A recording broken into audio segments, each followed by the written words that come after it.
Hey, welcome to our final episode in this three-part series, Damage Inc.'s Guide to the 3-Star Attack.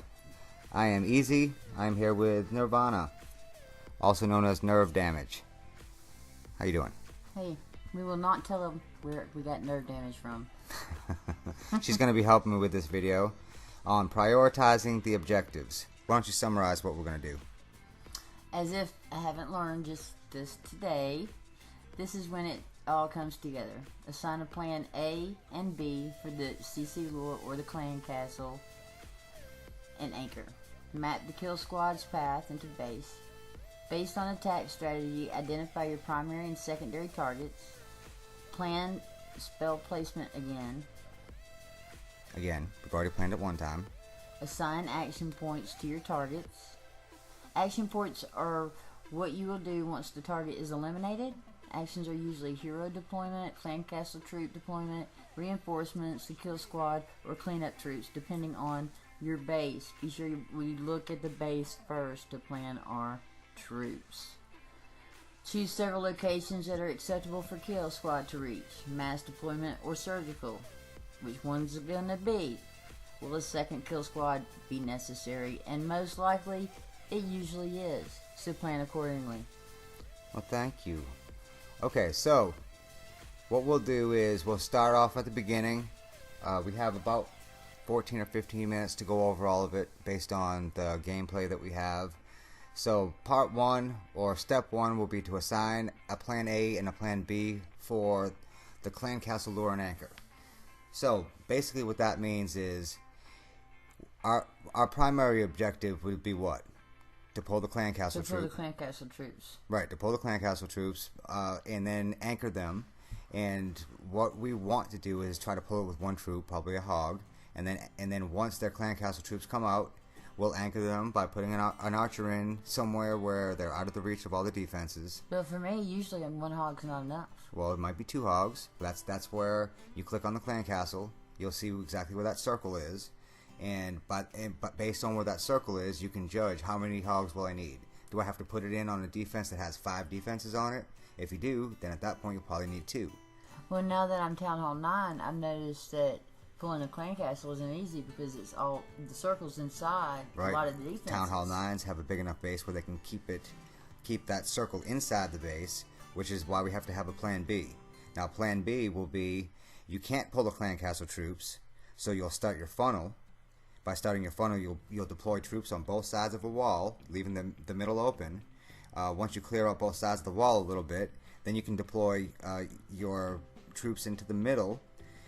They'll break into the base and ultimately pull the clan castle troops, and then you'll have your spells, which will be poison spells to slow them down, and then a rage spell to beef up your troops so they can plow over the clan castle troops. And it'll also guide them to where you want them to go. Well, that's basically part of our next point, which is mapping where you want your kill squad to go.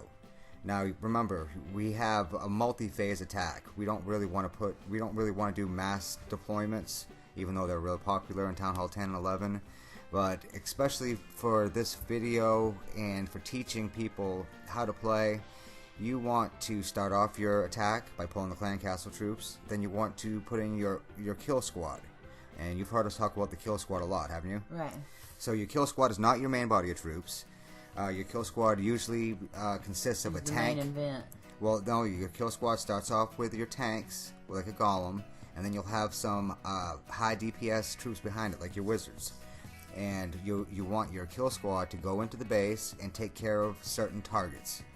Now, certain targets can be, you want your kill squad to go into the base and hit the queen, or hit the king, or run over certain areas that may have the big bombs in them. Or if you're planning on doing an air attack, to go over to 1 or 2 of the air defenses and take them out. So which ones do you choose on the air attack? Because usually there's Town Hall 9 or above, there's 4. There's 4. Well, that's part that we'll get into our next one as well, is the spell placement. So basically, as far as mapping the kill squad, you want to identify where you want your kill squad to go. You don't want to just put your kill squad in, hope it takes out their clan castle troops, and then hope they go into the base and start doing damage. you want to implement your kill squad to go into a certain direction of the base. So you want to identify your primary and secondary targets for your kill squad.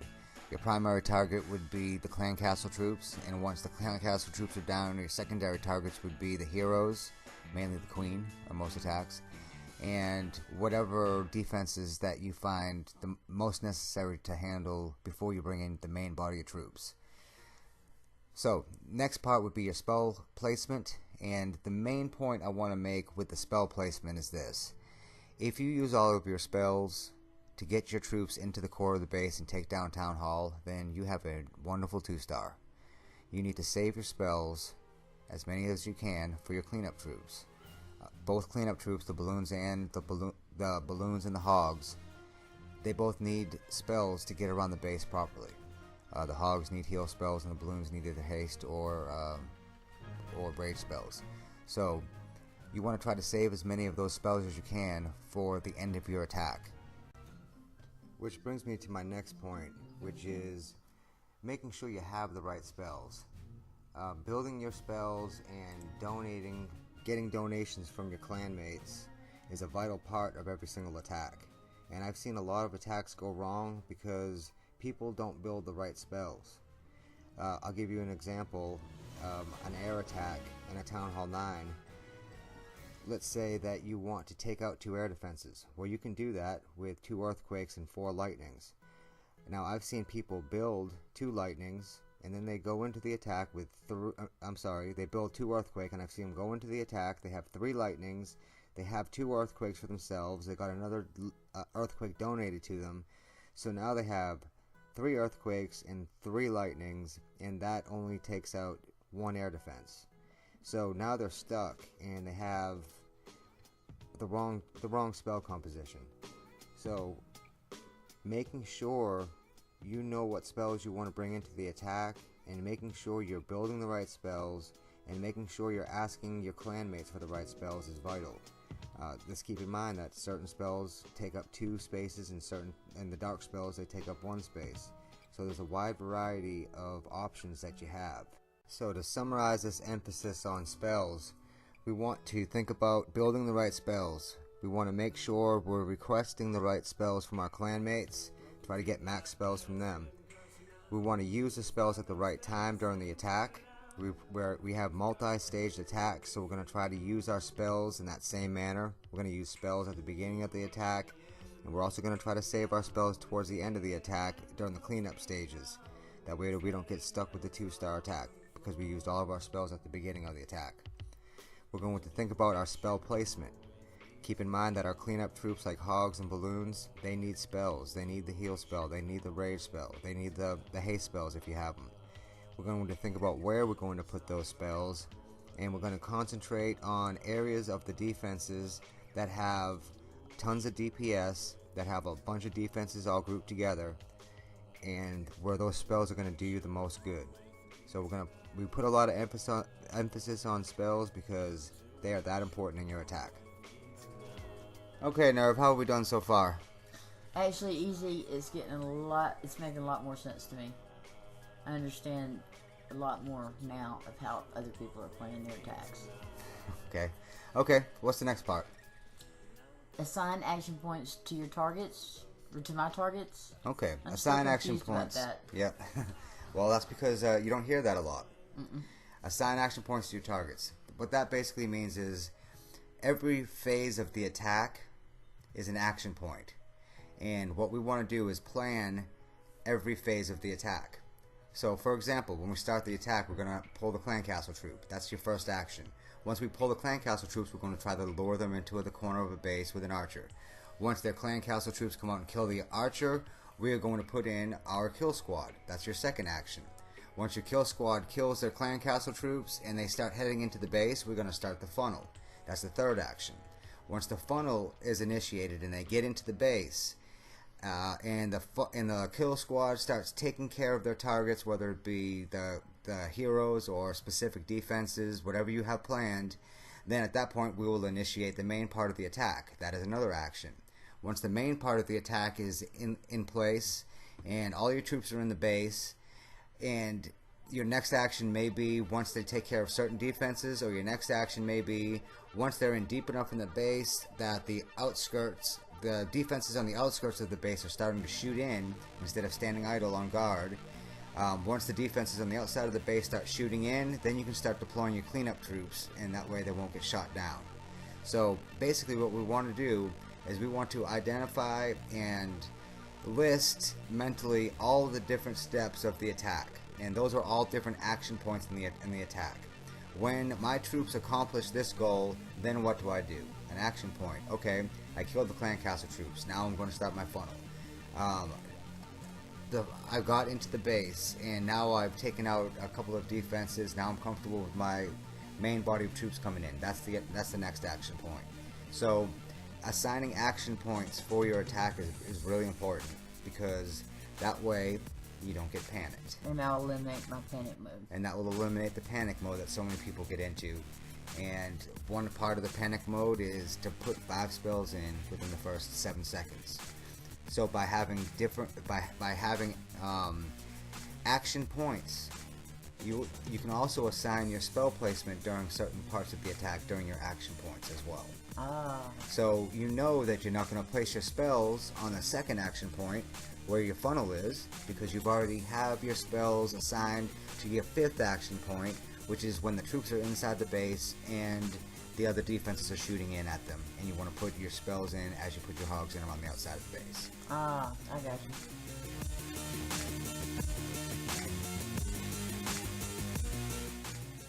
So we want to choose several locations that are acceptable for the kill squad to reach. And that, now, some of these steps that we've listed, they are not linear steps. They're kind of happening on top of each other. Right. So basically, when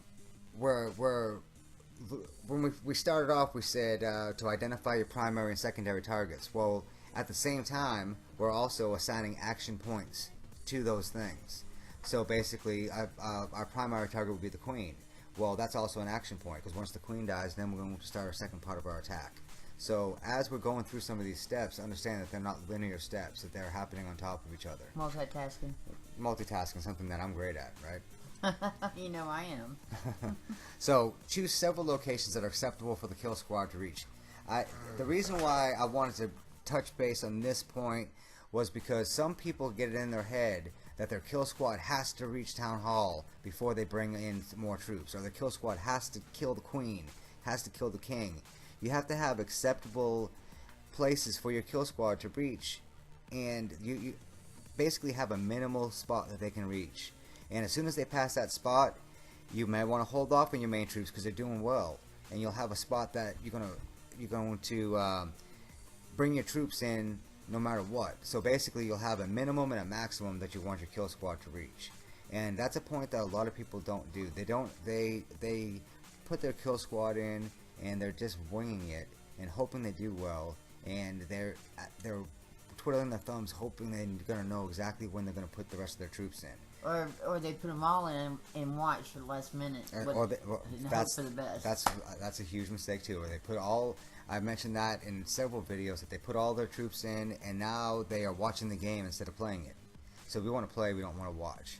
So choose an acceptable area for your kill squad. That doesn't mean they have to reach this point. That means they have to have a minimum of this point, and from that point on, you're going to get ready to deploy the rest of your troops. The last part of our attack will be the cleanup stage of the attack. I have a couple points I want to make on the cleanup stage of the attack. And the first point is to actually make cleanup troops for the cleanup stage of the attack. I see so many times that people, they understand the kill squad and they understand the main body of troops, and they build both of them, but they think that their main body of troops will take the whole base. So they bring in the kill squad, they have all kinds of goals set, they do a great job, they bring in their main body of troops, and they think that those 15 or 20 Valkyries are going to take the whole base, and they can't do it. So actually build cleanup troops in your troop composition. And use them and practice with them. It's a technique that you have to practice. You actually have to use cleanup troops if you're going to 3-star with cleanup troops. The second part is, how are you going to disperse the cleanup troops? Are you going to use a mass disbursement, or are you going to use a surgical disbursement? Or deployment. whichever you want to say. So a mass deployment would be best for an area where there's a lot of DPS, there's a lot of there's a lot of defenses clumped together, and you know that you don't have a threat of giant bombs for those hogs to run over. A set of giant bombs can kill 10 or 12 hogs right away. So when you see an area that has a bunch of DPS in one area, you want to use a mass strike for that. Now, for the surgical deployment, you want to use a surgical deployment on areas that are spread out, that are dangerous to bring a bunch of troops in at one time, because you don't know where the traps are. They may run over double big bombs at any time.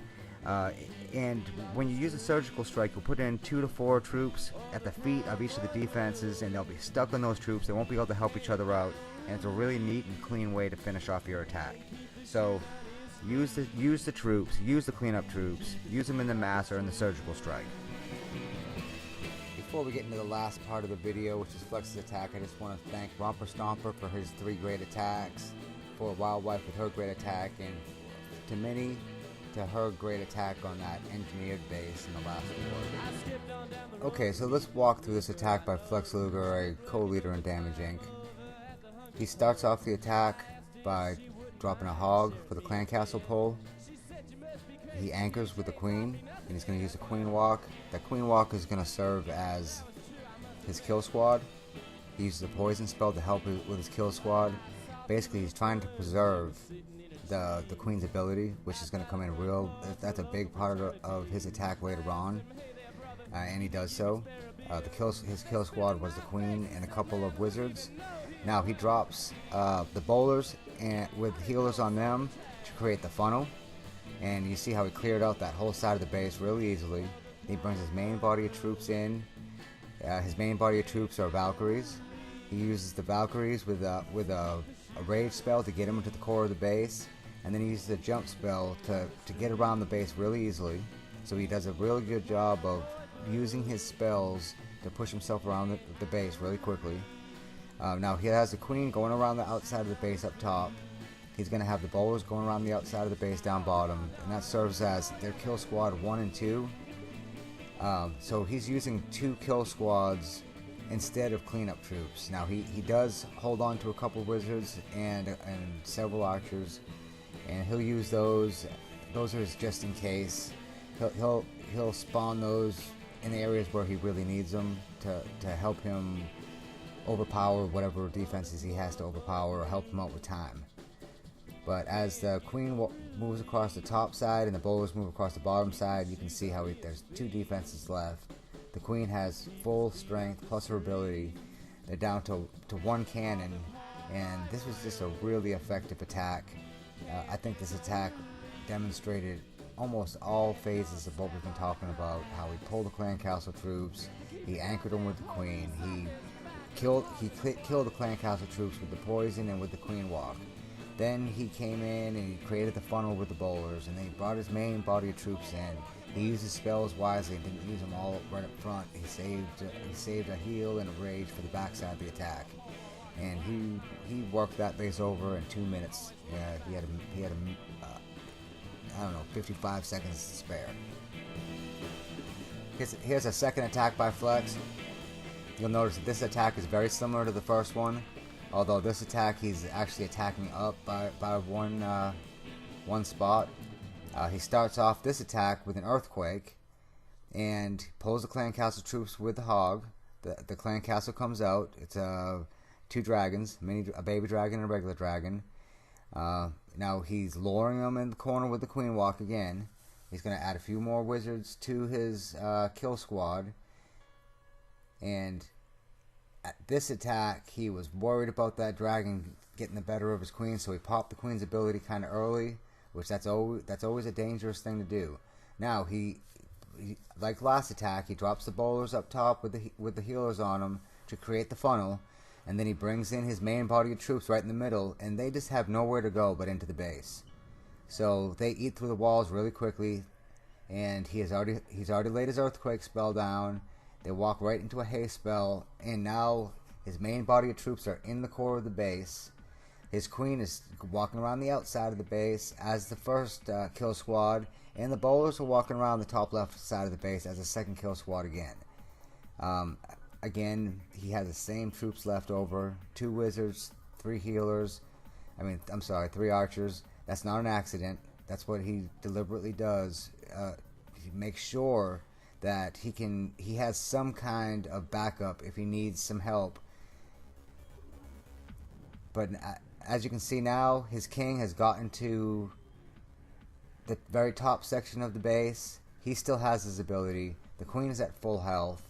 The bowlers have now worked their way into the core of the base. The healers just took a beating, but now there's no defenses left. So another great attack by Flex. And my dog, just for the record, has cried this entire time. I can't lock him out of this room or he's gonna cry. He's so happy about Flex's attack, though. Okay, well that will do it for our first series, Damage Inc.'s Beginner's Guide to the 3-star attack. I'm Easy. Nerve Damage, you want to say anything to everyone without crying? Nirvana here again. One thing I would just like to point out is almost everyone in our clan has helped me and other clanmates to just excel in every area, helped us get to where we're at now, to where we're going. I'm excited about that. And the ones we've showed today are perfect examples. Romper, Wild's Wife, Flex, they have consistently, at all times, strategically planned their attack, gone through each step, and they always have a backup plan. I don't ever remember seeing them panic. And I just appreciate that so much, because that has taught me so much more than you can ever imagine. I appreciate you guys. I appreciate Easy for having these videos and to really care about us learning as a whole, not just individually. So I just want to give everybody a shout out from Nirvana. Thank you guys.